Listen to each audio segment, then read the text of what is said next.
세상에서 가장 복 있는 사람은 어떤 사람일까요?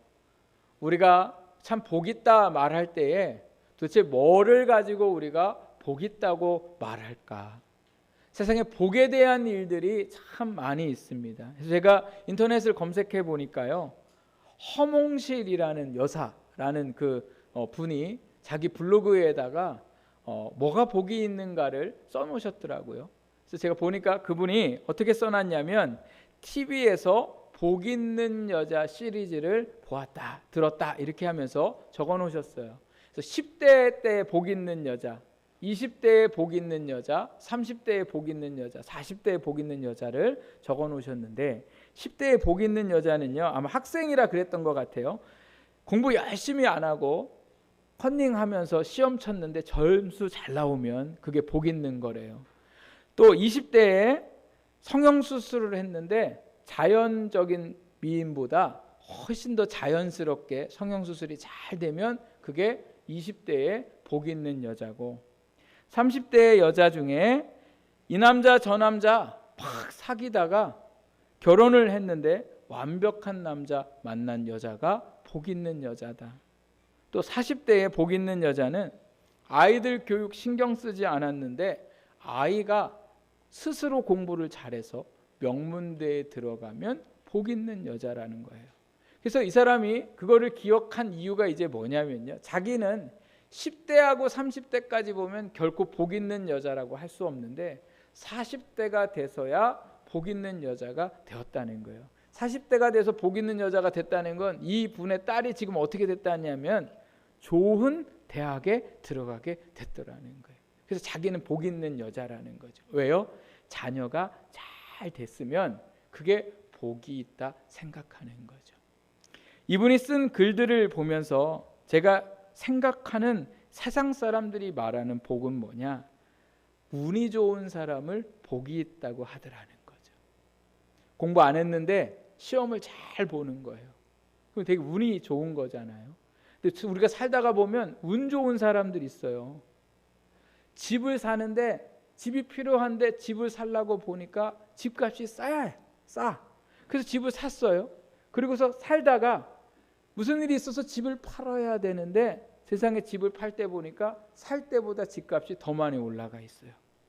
근데 반대로 어떤 사람은 집을 살려고 하다가 보니까 집값이 너무 많이 올라가 있어요. 근데 안 살 수가 없어서 집을 샀는데 살다가 집을 팔아야 되는데 집을 팔 때 보니까 세상에 집값이요, 제일 쌀 때 팔 수밖에 없는 상황이 와요. 이 사람은 복이 없는 사람인 거죠. 그러나 반대로 집값이 쌀 때 샀다가 팔 때 보니까 집값이 올라간 사람은 뭐한 사람이에요? 운이 좋은 사람이고 복이 있는 사람이라고 사람들이 여기게 되는 거죠. 또 복이 있는 사람이 누군가 보니까요, 좋은 조건의 사람을 만나는 것을 복이 있다고 얘기해요. 태어나고 보니까 부모님이 엄청난 부자예요.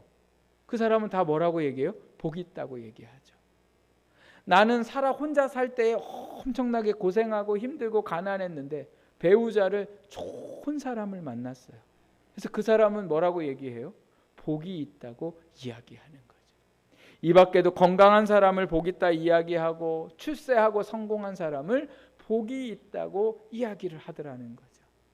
그런데 여러분, 우리가 중요하게 생각해야 될 게 있는데, 세상의 복이 아니라 하나님이 우리에게 복 있다고 말씀하시는 부분은 무엇일까? 하나님이 오늘 우리의 인생에 무엇을 복 있는 인생이라고 말씀하실까? 그게 오늘 우리에게 가장 중요한 관심사가 되어야 할 줄 믿습니다. 하나님이 주신 말씀에 보니까요, 세상에서 가장 복 있는 사람이라고 칭함을 받고 있는 사람이 있어요. 오늘 주신 말씀에 보니까 누가 복 있는 사람이라는 말을 듣고 있냐면 마리아라는 사람이 복 있는 사람이라고 말을 듣고 있고, 그리고 마리아에게 복 있는 사람이라고 지금 말하고 있는 사람이 누구예요? 엘리사벳이라는 여자가 자기의 집에 문안하러 온 이 마리아를 보고서는 가장 복이 있는 사람이라 이렇게 얘기하더라는 거죠. 이 엘리사벳이 마리아를 보고 어떻게 복이 있다고 이야기를 했냐면 42절 말씀에 보니까 뭐라고 얘기합니까? 여자 중에 내가 복이 있으며 이렇게 말씀하고 계세요. 근데 여기에 진짜의 의미는 무슨 의미가 담겨 있냐면 여자 중에라는 그 말뜻에는요, 세상의 모든 여자 중에, 그러니까 세상의 모든 여자 중에 가장 복 있는 여자로 누구를 칭하고 있는 거예요? 마리아를 칭하고 있는 거죠. 이 엘리사벳은 누구 엄마냐면요, 세례 요한의 어머니였어요. 세례 요한의 어머니가 이 마리아를 보고서는 세상에서 가장 복 있는 사람이라고 얘기한 거죠. 그런데 현실은, 마리아의 현실은 세상에서 가장 복 있는 사람이 아니었어요. 마리아는요, 출신이 미약했어요. 가난한 동네 사람이에요. 얼마나 가난했냐면 이스라엘 나라 중에 제일 가난한 동네에서 제일 가난하게 살던 사람이 마리아였고, 그러다 보니까 배운 게 별로 없어요.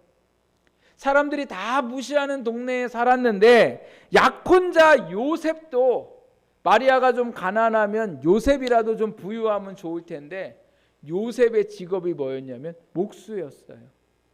목수는 이스라엘 당시에 가장 천한 직업으로 여겼던 것이 바로 목수였더라는 거예요. 그러니 결혼도 뭐예요? 가장 가난한 남자하고 결혼을 해야 하는 그러한 상황에 있었고, 또 한 가지, 이 마리아가요, 결혼도 하기 전에 뭐 했어요? 아기를 임신을 하게 된 거죠. 그런데 이 아기는 다른 남자와 바람이 나서 생긴 아기가 아니라 성령님이 마리아 안에 잉태하게 하셔서 생긴 아기인데, 요셉은 마리아가 임신했다는 소식을 듣고 다른 복음서에 보면 뭐라고 얘기하고 있냐면 조용히 마리아와 약혼한 것을 파혼할 생각을 하고 있었더라는 거예요. 그러니까 지금 마리아가 뭐 할 위기에 있어요? 파혼당할 위기에 있어요. 집은 가난해요. 결혼할 남자도 정말 별 볼 일 없어요. 심지어 그 별 볼 일 없는 남자에게 이 오해를 받아가지고 지금 파혼을 할 위기에 있었더라는 거죠. 그러니까 세상에서 가장 복 있는 여자가 아니라 이 마리아의 현실을 보면 세상에서 가장 불행한 여자고 복잡하고 어떻게 해야 할지 모르는 여자인데, 놀랍게도 엘리사벳이 마리아를 보자마자 뭐라고 얘기해요? 세상의 모든 여자 중에 복이 있는 여자다. 그런데 엘리사벳이 어떻게 이런 고백을 하고 있냐면 우리가 읽은 말씀에 41절 끝에 보니까 이 엘리사벳이 왜 이런 말을 했냐면 41절 끝에 보니까 뭐라고 말씀하고 있어요? 엘리사벳이 뭐의 충만함을 받아서요? 네, 성령의 충만함. 그러니까 이 엘리사벳이 이 정말 현실적으로 보면 가장 불행할 수밖에 없는 이 마리아에게 내가 세상에서 어떤 여자보다 가장 복되다 말한 것은 엘리사벳이 말한 게 아니라 누가 역사한 거예요? 성령님이 역사한 거죠. 즉 엘리사벳이 고백했지만 그건 누구의 고백이세요? 하나님의 고백인 거죠. 하나님이 생각할 때에 세상에서 제일 복받은 여자, 바로 누구예요? 마리아. 도대체 이 마리아가 무엇 때문에 하나님께서 세상에서 가장 복되다 말씀하셨을까? 첫 번째는요, 42절에서 43절 말씀에 나오는데 우리 같이 한번 그 이유를 보도록 하겠습니다. 시작. 큰 소리로 불러 이르되 여자 중에 내가 복이 있으며 내 태중의 아이도 복이 있도다. 내 주의 어머니가 내게 나오니 이 어찌된 일인가. 이게 지금 엘리사벳이 마리아를 향하여 고백하고 있는 거예요. 큰 소리로 불렀대요. 엘리사벳이 너무 큰 기쁨 중에 있는 거죠. 왜 마리아가 복되다고 얘기하냐? 마리아의 태중에 누가 계시기 때문에 그래요? 예수님이 계시기 때문에 그렇죠. 그 계신 예수님은 누구세요? 하나님의 아들이시고 이 땅의 왕으로 오신 하나님이셨기 때문에 엘리사벳이 이 마리아를 향하여 뭐라고 얘기하고 있습니까? 내 주의 어머니가 내게 왔다, 이렇게 얘기해요. 내 주의 어머니, 하나님의 어머니 되신 마리아가 내게 오셨다, 이렇게 얘기하는 거죠. 엘리사벳은요 마리아와 친척 관계에 있었고 마리아보다 훨씬 나이가 많으셨던 분이세요. 더군다나 친척이었지만 사는 수준이 달라요. 엘리사벳의 남편은 당시에 제사장이었고 마리아는 천하기 천한 사람이었어요. 그런데 이 엘리사벳이 지금 마리아에게 존칭을 쓰면서 마리아에게 내 주의 어머니라고 불렀더라는 거죠. 이렇게 신분의 변화가 일어난 이유는 어디에 있습니까? 마리아의 뱃속에 왕이신 예수님이 계셨기 때문에 그래요. 그전에는 가난한 집안의 마리아였고 가난한 목수 요셉의 약혼자였고 모든 사람들이 마리아에게 집중하지 않았던 별 볼 일 없는 인생이 예수님을 임신하고 나니까 메시아의 어머니라는 소리를 듣게 되었습니다. 마리아가 하나님 앞에 특별 기도해가지고 임신한 거 아니에요. 하나님이 마리아를 어떻게 하셨어요? 선택하셨어요. 낮고 천한 마리아의 그 인생 속에 예수님이 찾아오시자 더 이상 낮고 천한 마리아가 아니라 세상 모든 여자 중에 가장 복 있는 여자, 왕이신 하나님이 임마누엘, 항상 함께 하시는 놀라운 역사가 마리아에게 일어났고 그 마리아의 인생에 가장 복되신 예수 그리스도가 함께 하셨기 때문에 가장 복 있는 여자라고 하나님이 마리아에게 말씀해 주셨더라는 거예요. 그래서 마리아는요, 세상에서 가장 복 있는 여자가 되었습니다. 그런데 여러분, 마리아만 세상에서 가장 복 있는 사람이 된 게 아니라 누구도 세상에서 가장 복 있는 사람이 됐을까요? 우리도, 저와 여러분도 세상에서 가장 복 있는 사람이 된 줄 믿습니다. 그 이유가 왜 그렇습니까? 우리 안에 누가 계시기 때문에 그래요. 예수 그리스도가 계시기 때문에 그런 거죠. 마리아는 예수님을 임신했다가 10달이 되고 나서는 예수님 쫓아다니느냐고 정신없었어요.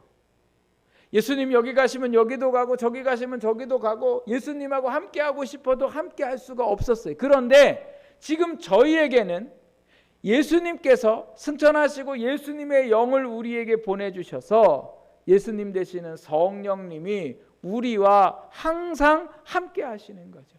언제까지요? 세상 끝날까지 그분이 우리와 함께 하시는 거예요.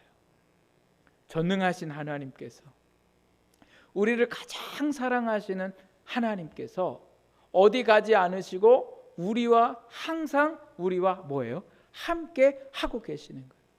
그러니 여러분, 오늘도 우리 안에 이 전능하신 분이 함께 계시니까 우리가 얼마나 뭐예요? 복된 인생이에요. 아름답고 귀한 인생이 오늘 예수 믿는 인생이 되었더라는 거죠. 그런데 이거는요, 우리가 이렇게 되고 싶어서 된 게 아니라 누가 우리를 선택해 주셨어요? 하나님이 우리를 선택해 주셨어요. 수많은 사람 중에 예수 믿으라고 그렇게 얘기해도 안 믿는데 오늘도 우리가 선택되어서 예수님이 믿어지는 역사가 우리 안에 일어나게 되었더라는 거예요. 그래서 여러분, 이 주일날 나와서 이렇게 예배 드리고 있는 거, 이거 내가 나온 게 아니라 누구의 선택이세요? 하나님의 선택이고 하나님이 우리에게 믿음을 주셔서 이 자리에 나와서 하나님을 예배하고 있는 이 자체가 우리에게 기적이고 이것이 우리에게 복인 줄 믿습니다. 그래서 예수 그리스도가 우리와 함께 하시는 거, 이게 제일 좋은 집에서 살고 제일 월급 많이 주는 직장에 다니고 건강하고 이런 것보다 예수 그리스도가 우리에게 함께 하시는 거, 이게 우리에게 가장 큰 복이더라는 거죠. 왜냐하면 우리 안에 계신 예수님께서 우리 안에 어떤 일들을 행하시면요, 많은 말씀들이 있지만 빌립보서 2장 13절 말씀에 보니까, 여러분 제가 읽어드릴 테니 잘 보세요. 잘 들어보세요. 너희 안에 행하시는 이는 하나님이시니 자기의 기쁘신 뜻을 위하여 너희에게 소원을 두고 행하게 하시나니. 아멘. 우리 안에 계시는 하나님께서 우리에게 뭐예요? 행할 수 있도록 뭐를 주셨어요? 소원을 주셨다는 거예요. 그래서 우리가 낙심할 수밖에 없고 좌절할 수밖에 없는 그 상황, 그 환경 가운데서도 우리 안에 뭐를 넣어주세요? 소망을 넣어주세요.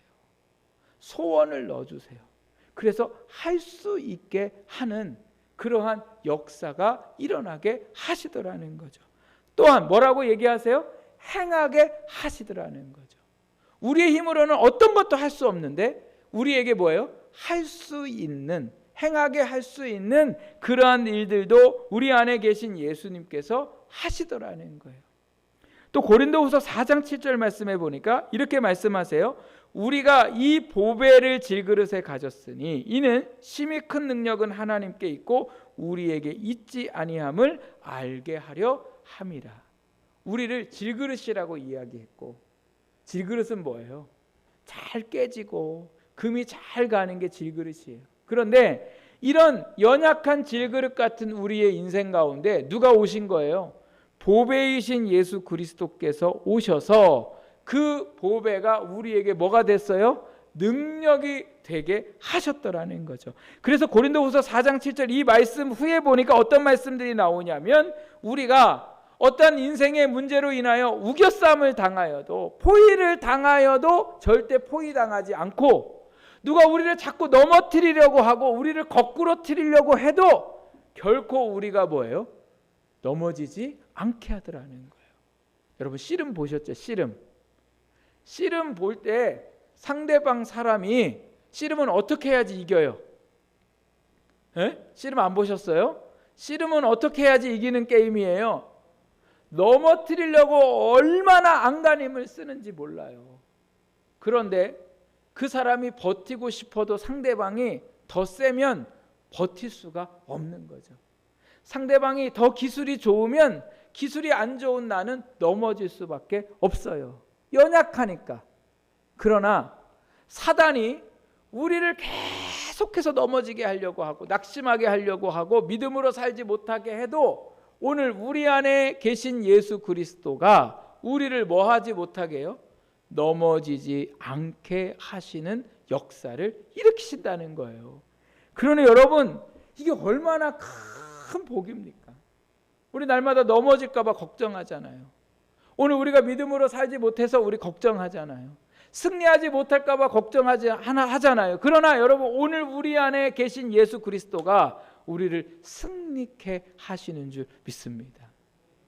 그래서 우리는요, 큰 힘이 계시는 그 장수 되시는 하나님이 우리와 함께 하시고, 전능하신 하나님이 우리의 모든 인생에 알 수 없는 인생길들을 인도하고 계시고, 우리를 보호하시고 지키시고 역사하고 계시는 그 놀라우신 하나님이 어디 계시다고요?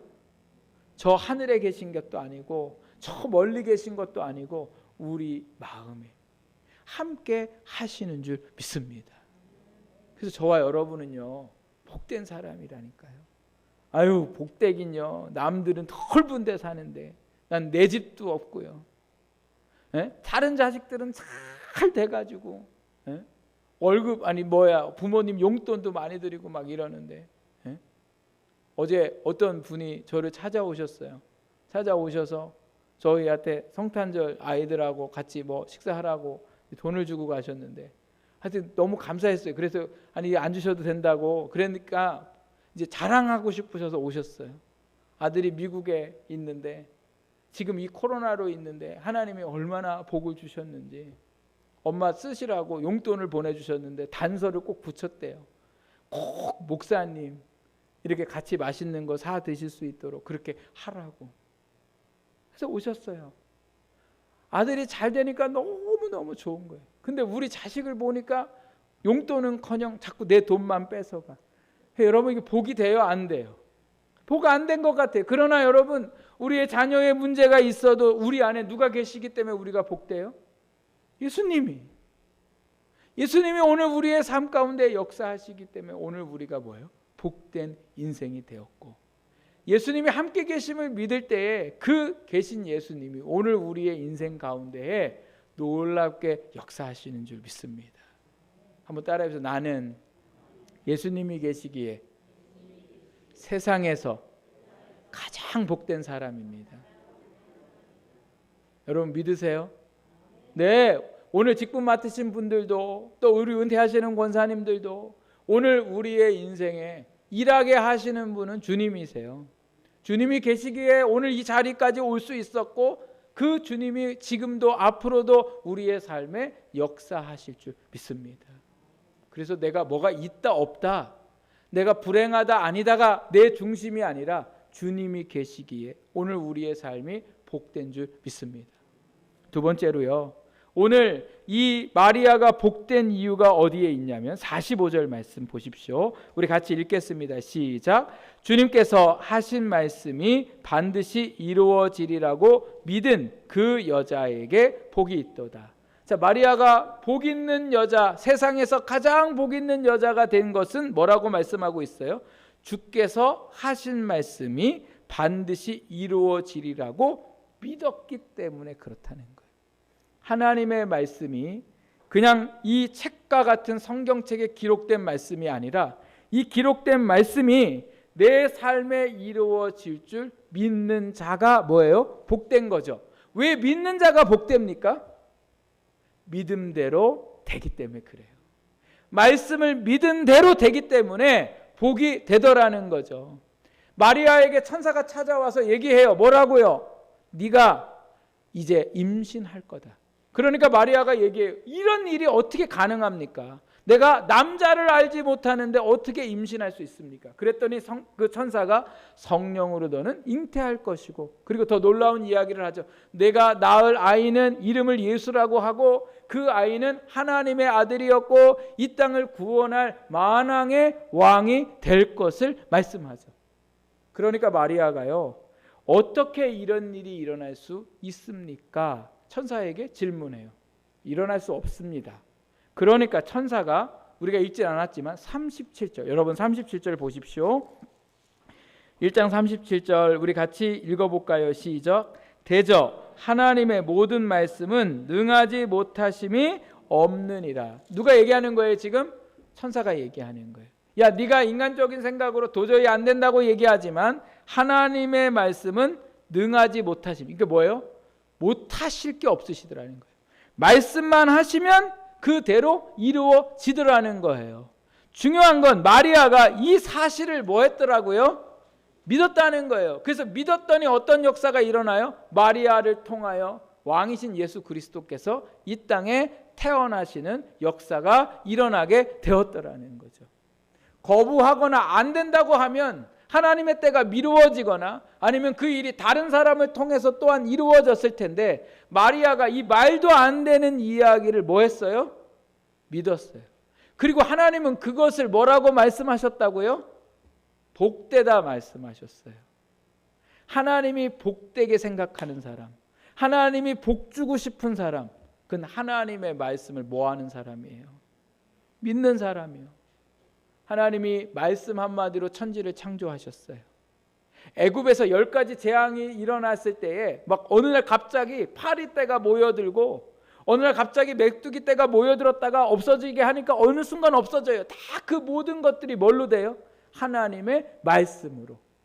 엘리야 시대에 3년 6개월 동안 비가 안 내려요. 어떻게 안 내렸어요? 하나님의 말씀으로. 안 내렸던 비가 다시 내렸어요. 어떻게 됐습니까? 하나님의 말씀으로.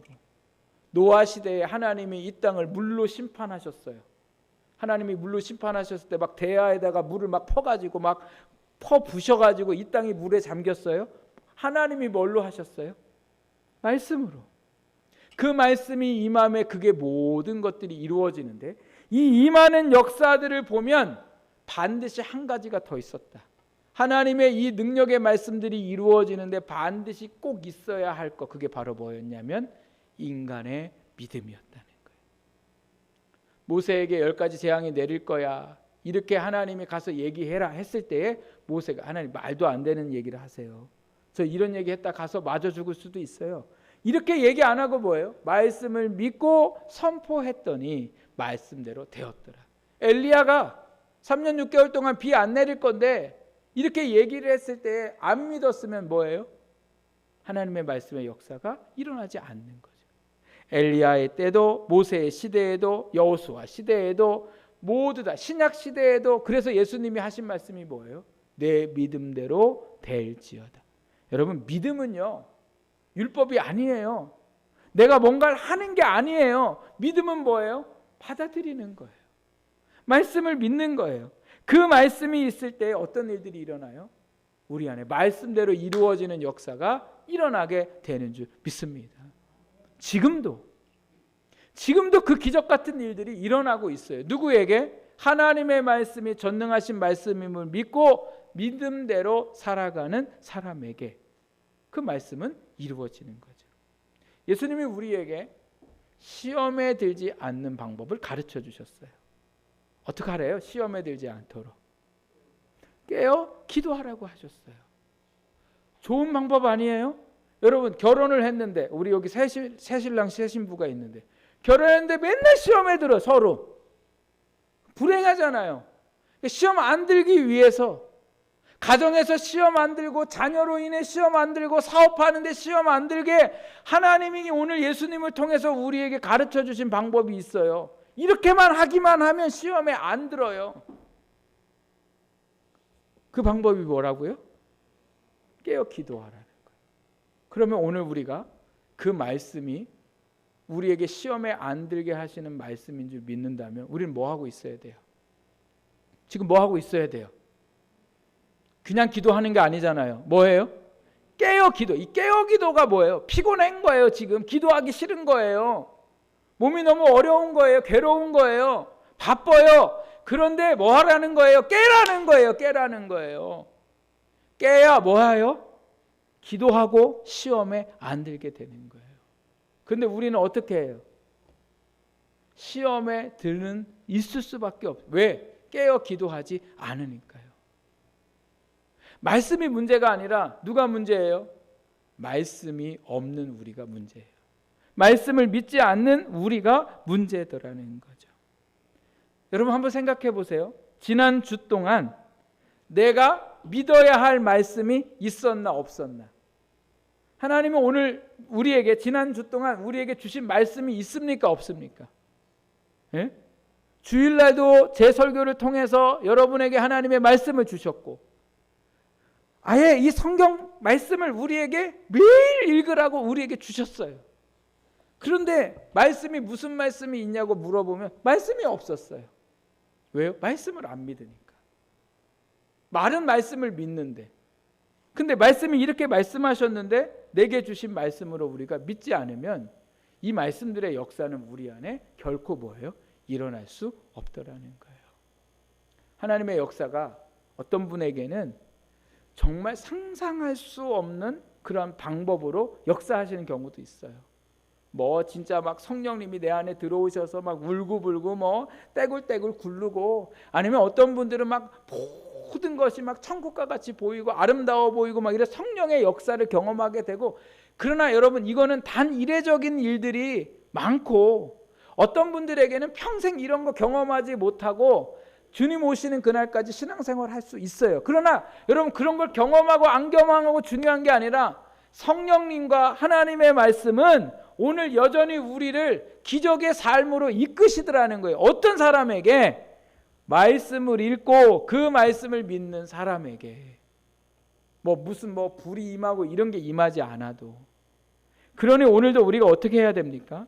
그 말씀이 내게 주어진 것을 믿고 말씀을 보고 말씀을 듣고 그 말씀 믿는 가운데 살아갈 때에 하나님의 말씀이 역사하는 줄 믿습니다. 우리가 살다 보면 두려움과 걱정이 찾아오잖아요. 목사인 저도 마찬가지입니다. 여러분의 인생도 마찬가지일 겁니다. 저도 참 걱정되는 일들이 너무너무 많아요. 특히 이제 이 연말이 되면요. 또 내년에 목회를 계획해야 하고 여러 생각들이 있는데 그런 생각들을 하면 막 이렇게 희망적이고 막 이래야 되는데 사실 그렇지는 않아요. 내가 이거 하자고 하면 우리 성도님들이 할까 안 할까 안 따라주면 어떡할까 막 이러한 걱정들이 많고 염려가 찾아오고 또 참 이게 설교하는 게요 이게 너무너무 저한테 어려움이 참 많아요. 설교가 잘 써질 때는 금방 써지지만 안 써질 때는 하루 이틀 3일 책상에 아침에 와가지고 앉아있다가 저녁 늦게까지 있어도 안 되는 날이 있어요. 그러면 내가 이거 평생 이렇게 설교를 할 수 있을까 없을까 막 두려움도 생기고 주일날은 가까이 오고 막 너무너무 마음이요 얼마나 괴로운지 몰라요. 그러던 어느 날 제가 아침에 출근을 하면 이제 큐티를 먼저 하는데 12월 1일이었어요. 12월 1일. 이 무거운 마음으로 교회에 출근을 해가지고 아침에 큐티책을 펴놓고서 말씀을 읽기 전에 기도를 하고 찬양을 이제 했는데 그 찬양 찬송가가 545장이에요. 그 545장의 찬양을 1절을 불렀는데 아무런 뭐 은혜도 뭐 없었어요. 그래서 그냥 2절을 불렀는데 2절이 저한테 큰 은혜가 됐어요. 그 2절 가사가 이래요. 이 눈에 보기에는 어떠하든지 이미 얻은 증거대로 늘 믿으며 이 맘에 의심 없이 살아갈 때 우리 소원 주 안에서 이루리.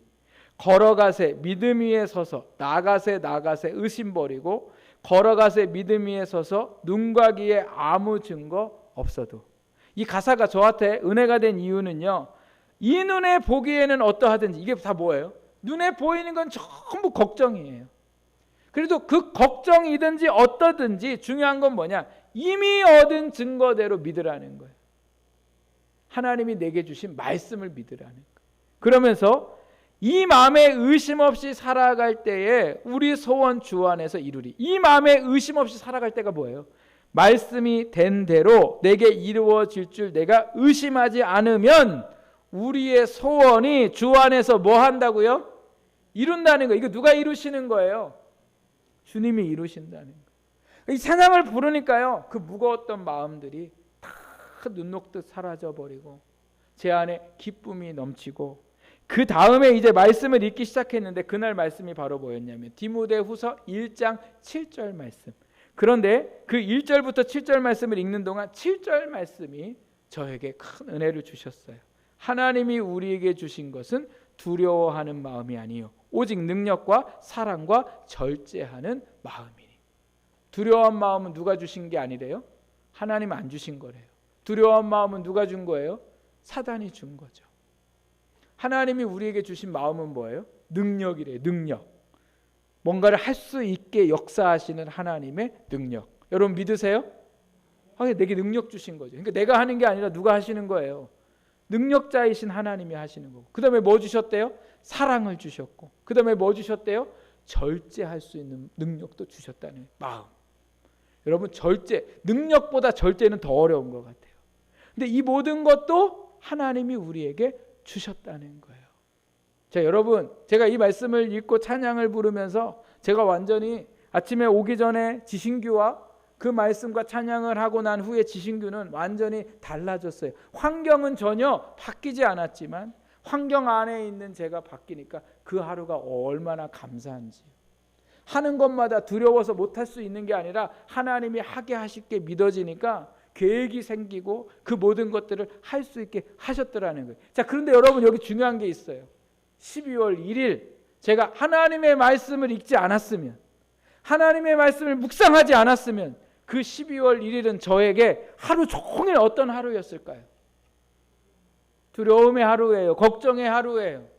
그러나 그 말씀을 보고 그 말씀을 믿는 저에게는 더 이상 두려움의 하루가 아니었어요. 얼마나 복돼요. 세상에 무엇으로 이 마음을, 이 기쁨을 누릴 수 있겠어요? 다른 거 없어요. 그냥 말씀 읽고 이 말씀이 내게 주신 말씀이고 내게 이루어진 말씀이라고 제가 믿으니까 그 말씀 안에 제가 새로워지고 그 하나님 안에 용기를 얻게 된 거죠. 오늘도 저와 여러분에게 하나님의 말씀의 은혜는 동일한 줄 믿습니다. 말씀을 믿어야죠. 그 말씀이 내 안에 이루어질 것을 믿고 그 말씀대로 나아갈 때에 하나님께서 역사하시는 거죠. 말씀을 믿는데 너무 많은 생각들을 하지 말고 내 생각으로 말씀을 이해하려고 하지 말고 말씀하신 대로 이루어질 것을 믿는 믿음을 가질 때에 그것이 오늘 말씀대로 역사하시는 놀라운 능력의 말씀이 된 줄 믿습니다. 말씀을 믿는 사람, 그 사람이 어떤 사람이에요? 세상에서 가장 복된 사람인 줄 믿습니다. 기도하겠습니다. 하나님,